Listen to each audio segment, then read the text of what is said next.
आग्र्यामध्ये छापणं बंद करतो, ते आता बंद करणार नाही. ऑनलाईन छापून तो मग दिग्गज आहे. आता कसं आग्र्यामध्ये आपण छापतो, अरे काय ते. पेपरच्या अनुषंगाने एक महत्वाची बाब नमूद केली होती की महाराष्ट्र सरकारचा आपल्यावर विश्वास नाही का, कुठं केंद्र सरकार आपल्यावर विश्वास ठेवतंय मोठ्यांसाठी, मात्र सीईटीचे पेपर छापायला आग्रह होत आहे. नाही, साधारणतः मंत्री महोदयांनी खासगी चर्चेमध्ये मान्य केलं की आग्र्यामध्ये जे पेपर छापले जातात त्याची माहिती विभागाने कधीच सांगितली नव्हती. आग्र्यामध्ये ते पेपर छापले जायचे आणि आग्र्यावर विश्वास होता. निश्चितपणे ज्या आग्र्यामध्ये छत्रपती शिवाजी महाराजांना बंदिस्त करण्याचा पाप केलं होतं त्याच आग्र्यामधून पेपर मात्र फुटला.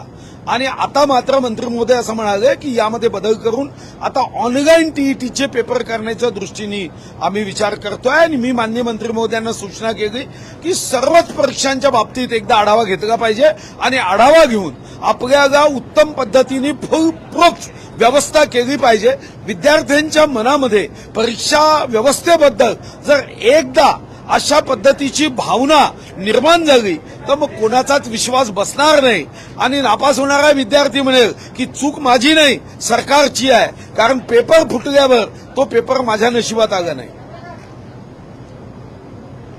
ज्या पद्धतीने काल सचिन अहिरांचा प्रवेश झाला त्यानंतर सचिन अहिरांमुळे व्हायला लागलेली आहे, गद्दार असेल किंवा वेगळी उपमा दिली जाते, कसं बघताय? नाही, गद्दार म्हणण्याचा मला वाटते काही तात्पर्य नाही. तुम्ही 24 ऑक्टोबर 2019ला 2,30,58,525 मतदारांनी भाजप शिवसेनेला निवडून दिलं सरकार बनवण्यासाठी. तुम्ही काँग्रेसच्या सोबत गेले, मग आता गद्दार कोण आहे? गद्दाराची व्याख्या काय आहे? तुम्हाला टाटा बाय बाय करतीलच ना. तुम्ही ज्या पद्धतीचं बीजारोपण केलं, तुम्हाला काय वाटतं की तुम्ही विषवृक्ष लावायचा आणि त्याला अमृताचे फळ येणार आहे? तुम्ही जे केलं बुरी नजर वागे हे आपण मन लहानपणापासून ट्रकच्या मागे पाहिली आहे ना. मग ट्रकच्या मागे पाहिल्यावर जर आपण शिकलो नाही आणि भाजपला धोका दिला तर तुम्हाला काय वाटतं? व्याजासकट तुम्हाला धोका होणार आहे. राज्य प्रदेशाध्यक्ष चंद्रपूरची जिल्हा ग्रामीणची कार्यकारिणी आहे ती स्थगित करण्यात आलेली आहे. त्याकडे कसं पाहताय? काही मतभेद आहेत का त्या ठिकाणी? नाही, मी काय पाहणार आहे? ते अध्यक्ष आहे, आमच्या राज्याचे सर्वोच्च आहे. त्यांना भाजपला 288 जागा जिंकण्याची त्यांची इच्छा आहे. त्यासाठी ते जे जे करतील ते आम्हाला मान्य आहे. पण अमरावतीमध्ये पण अशाच प्रकारचा प्रकार आपल्याला काल ते अमरावतीचे आमदार सांगतील, मी माझ्या जिल्ह्याचं सांगितलं. ते श्रेष्ठ नेते आहे आमचे.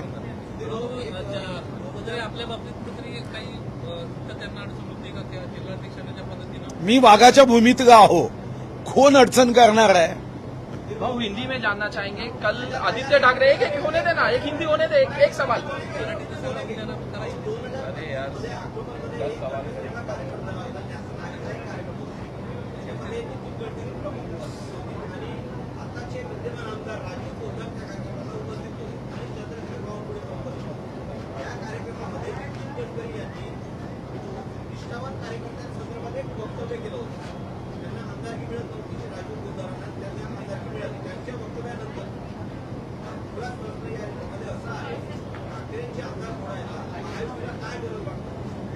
नाही, महायुतीला काय गरज वाटते हा विषय महत्वाचा नाही. महत्व हे आहे की रावणाला सोडून विभीषण का आला, याला प्रभू रामचंद्राला दोष देण्याचं काहीच कारण नाहीये. विभीषणाशी जर त्याच्या वातावरणामध्ये तिथं जीव गुदमरत असेल तर तो श्वास घेण्यासाठी प्रभू रामाचा विचार असणाऱ्या पक्षासोबत येत असेल तर मला वाटतं की त्याचं वाईट काय. आणि तुम्ही शिकवलं ना सत्तेसाठी काही पण. हे 24 ऑक्टोबर 2019 या राज्यामध्ये राजकारणाची दिशा बदलवणारी ती 4 वाजताची पत्रकार परिषद पुढचे 100 वर्ष आठवणीत राहणार आहे.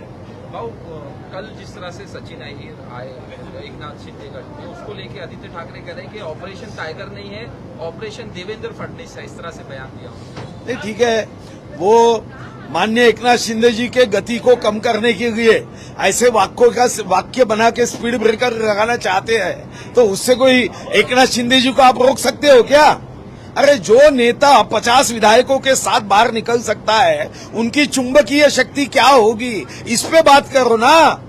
आपकी चुंबकीय शक्ति समाप्त हो रही है, उनकी चुंबकीय शक्ति इतनी बढ़ रही है, तो इसमें ऑपरेशन टाइगर और ऑपरेशन दूसरे किसी के नाम से ऑपरेशन करने का सवाल क्या है। और देवेंद्र जी और हम उस विचारधारा के हैं कि तेरा वैभव अमर रहे मा हम दिन चार रहे ना रहे, हम पद के लिए काम करने वाले लोग नहीं है। कल एक अरे हिंदी होने दो। कल एक पेड़ गिर गया, उसमें 11 साल का बच्चा मर गया, उसको लेके सवाल उठाए जा रहे हैं।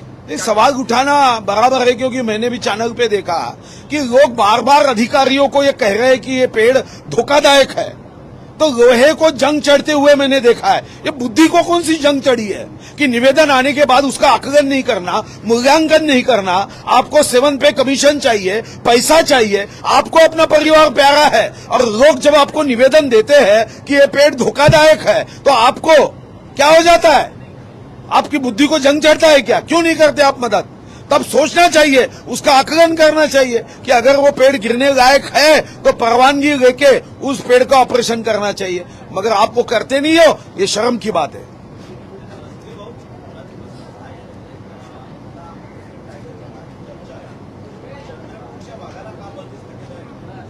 असा आहे, वाघाला कोणीही कधीही बंदिस्त करू शकत नाही, हे पहिले लक्षात ठेवा। वाघाला बंदिस्त करण्याची ताकद कोणातही नाही, आणि योग्य क्षणी योग्य गोष्टी घडत असतात। बहुतेक प्रचलितता विषय तुम्ही मांडला, जिल्हा मंत्री काय नेमकं तुम्हाला या विषयावर नाही, शेवटी मी तुमच्या चॅनलवरून बघत होतो की झाड पडण्याच्या अगोदर लोकांनी वारंवार निवेदनं दिली, तर वारंवार निवेदनं दिली, लोखंडाला जंग चढतो, निवेदन आल्यावर ते वाचायला काय तुमच्या बुद्धीला जंग चढला आहे का? तुम्ही वाचून त्याचं आकलन केलं पाहिजे, पत्राचं उत्तर दिलं पाहिजे। जेव्हा एखादा व्यक्ती किंवा समाजातला एक समूह तुम्हाला वारंवार निवेदन दिल्यावर समर्पक उत्तर देण्याची जबाबदारी 7वा वेतन आयोग घेणाऱ्या, जनतेच्या करातून पैसा घेणाऱ्या, गरीबातला गरीब व्यक्ती कर भरतो त्याच्या मेहनतीच्या पैशातून पगार घेणाऱ्या लोकांची जबाबदारी नाही आहे का? तुम्ही स्वतःला सेवक म्हणता, सरकारी कर्मचारी म्हणता, शेतकरी तापात काम करतो आणि तुम्हाला कामाचा ताप येतो, ही अडचणीचा विषय आहे।